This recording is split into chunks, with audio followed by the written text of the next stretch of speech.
I felt God's calling to quit as a pastor and go all in. James says it was advice from above that allowed him to make millions from the real estate market, even though he doesn't own a single piece of property. It's called landlording. Plenty are doing it and it's legal. But in a time where hardworking families are being squeezed out of rentals, there are calls for a crackdown. I'm a 22-year-old seven-figure Airbnb host, and I'm going to tell you exactly how I got started. I'm going to give you the exact blueprint of how I generated 30 million in revenue from Airbnb properties that I don't even own. This helped me explode my Airbnb business to over $200,000 a month. It's not a loophole, it's not illegal. Landlording is making plenty of people plenty of cash. How we went from just a few $1,000s in the bank to launching over 500 Airbnbs across 4 continents. This is James Murphy, once a broke Sydney pastor, now a self-described millionaire. You say you've got $30 million in bookings without owning a single property. Is that correct? We've collected over the past 5 to 6 years across all of the properties over 30 million in booking revenue. And it's, without owning a property.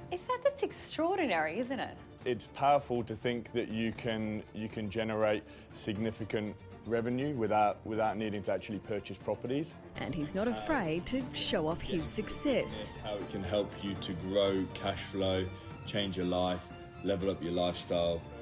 So how? James can thank God. He says he got a call from above to quit his day job as a pastor.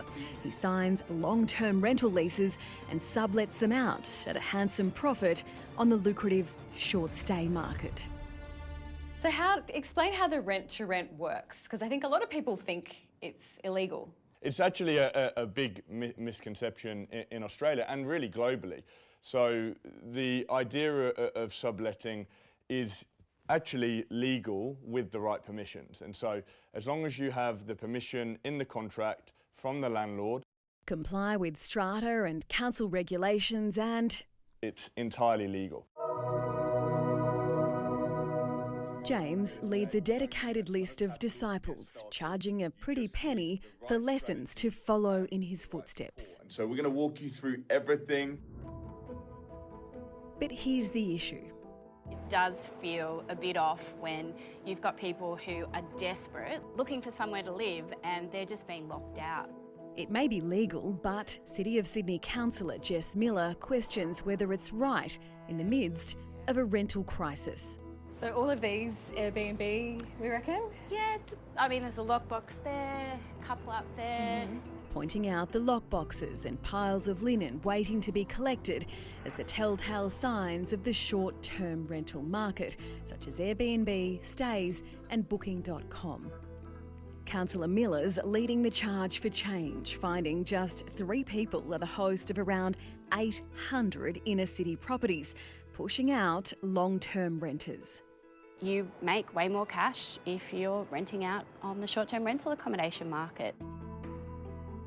Airbnb points to research commissioned by the City of Sydney on short-term rentals, which found it's not considered to be a major driver of the city's housing market issues. But try telling that to father of 5, Cormac Champion. The kids are all gone, the neighbours are all gone. He's a renter in Sydney's inner city. The kids have an urban playground, and he's watched as his renting neighbours have been forced out.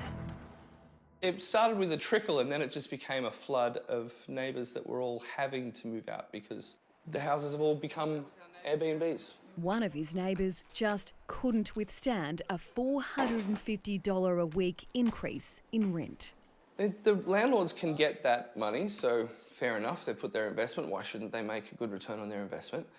But if there's no regulation to stop them, there's nothing to say that you can't turn entire suburbs into hotel rooms. Pushed out, Tale, an enrolled nurse studying to be a registered nurse for the career opportunities and the pay bump which will come with it. I wanted to be a nurse my entire life. She's 30, lives with her mum. A 2-hour commute every day really grinds her gears. Because the thought of sitting in traffic, sitting in my car, crawling all the way down the highway back to home fills me with like a sense of dread. She could do without the trek after a long shift, but she says she simply can't afford to live anywhere near work. It really angers me because the community relies so much on us. The rental for me would be more than 80% of my income, which would just be completely unmanageable. Councillor Miller is lobbying the state government to step in. We need the Premier to do something. Like, we hear about the housing affordability crisis ad nauseum. This is a really simple way of doing something quickly. The homes are already built, but they're sitting there lazy. So until we're able to have some kind of register where you know who owns the property, what's it being used for, is it being operated as a business or a home, there's no point really having any rules. Airbnb says there's already plenty of rules. There's a register in New South Wales, a 180-day cap in Sydney, and lowering it will do little to change vacancy rates, citing New York City, where strict rules have been in place for 2 years and housing supply hasn't budged. Ex-pastor turned property mogul James is used to criticism. He cops a fair bit of it online, saying he's cashing in while others struggle. More focused on profit than people. Greed. This is the cause of homelessness. One of them said you are to blame for the housing crisis in Australia. What do you say to that? The sources show that there's probably less than 2% of Airbnb listings compared to the overall supply of properties across Australia. So it's a small slice of the market. But it does drive up rental prices. We have to be frank about that. It does drive up rental prices. I think the primary reason for the demand on property rentals is centred around the short supply of housing. The government has made targets for 2029 in terms of the number of houses to be built and placed into the market. We're more than 200,000 shy of that target across all states currently. Until then, Tale will keep schlepping up the highway to the hospital. The reason why we've chosen that profession is because we care about people. And the fact that that is not reciprocated by the people that should be caring about us is like disheartening. And Council will debate a 60-day limit on short-term rentals in the inner city at its meeting next week.